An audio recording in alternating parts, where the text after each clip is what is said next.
Welcome back to The Explainer. I'm so thrilled you're here, because today, well, we are looking at an absolute masterclass in poetic structure.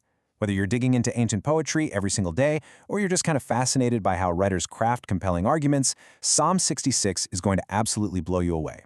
We're going to track this brilliant, deliberate shift in perspective. Honestly, think of it like a giant camera lens, starting way up in orbit, looking at the whole globe, and then slowly zooming all the way down into the human heart. Okay, let's just dive right in. If you look at the English Standard Version text of Psalm 66, you can actually see the structural markers built right into the formatting itself.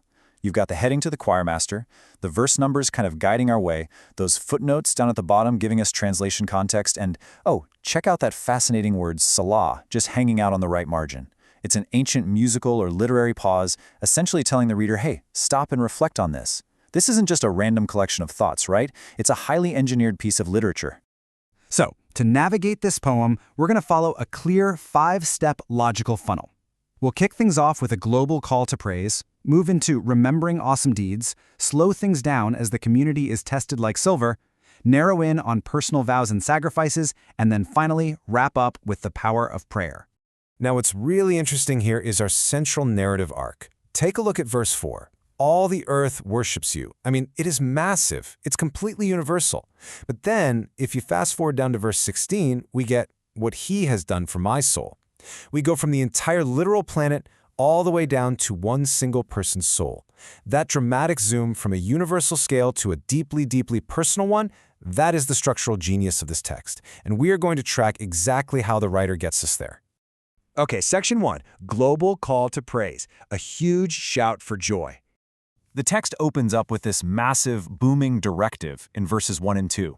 Shout for joy to God, all the earth. Sing the glory of his name. Give to him glorious praise. I want you to notice the sheer scope here.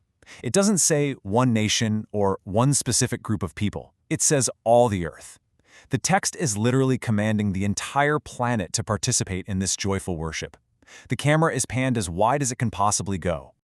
Moving right along to section 2, remembering awesome deeds. This is a communal memory. Now, as that lens starts to narrow a bit, the crucial point is how the pronoun suddenly shifts on us. We were just talking about the whole earth, right? But now look at verse 6. There did we rejoice in him. The text zooms in on a specific, communal we, and it grounds this we in a very specific historical memory, turning the sea into dry land and passing through the river on foot. It's a crystal clear reference to historical deliverance. So the vast, abstract power of God from the opening verses, it's now being anchored directly in the lived history of a specific community. Which brings us to section 3, tested like silver, communal trials. So all that joyful shouting from the opening, it actually slows down here to match some much heavier themes, and this brilliantly illustrates the sequential progression of the vivid crucible metaphors found in verses 10 through 12. The text doesn't shy away from hardship at all. It actually itemizes it. Just look at the sequence. The community is tried as silver is tried. You know, a refining process that takes intense burning heat. They are brought into a net, trapped. A literal crushing burden is laid on their backs. Men ride over their heads in utter defeat. They are dragged through fire and through water. It's an incredibly intense, visceral description of communal suffering. But it doesn't end there, because step 6 shows the ultimate resolution, being brought out to abundance. Let's actually just pause on this quote from verse 12 for a second. We went through fire and through water, yet you have brought us out to a place of abundance. I really want the emotional resonance of that to land. Their survival wasn't just about, scraping by. The text is arguing that the intense pressure, the fire, the water, was actually the direct pathway to a place of abundance. It's such a powerful statement about communal resilience. All right, section 4, personal vows and sacrifices. A deeply personal pledge. We are now experiencing the final zoom of our narrative lens, stepping down from that communal we to the singular individual level. Let's see how this builds. We track the shift from the whole earth to the communal we, and now, starting in verse 13, the pronouns shift again, and it gets incredibly personal. The text says, I will come into your house. I will perform my vows, that which my lips uttered and my mouth promised. That grand historical scale we started with, it's completely vanished. We are now looking directly at one single individual, making good on promises they made when things were really tough. And what's wild is how specific the text gets about these promises. Honestly, this reads almost like an invoice.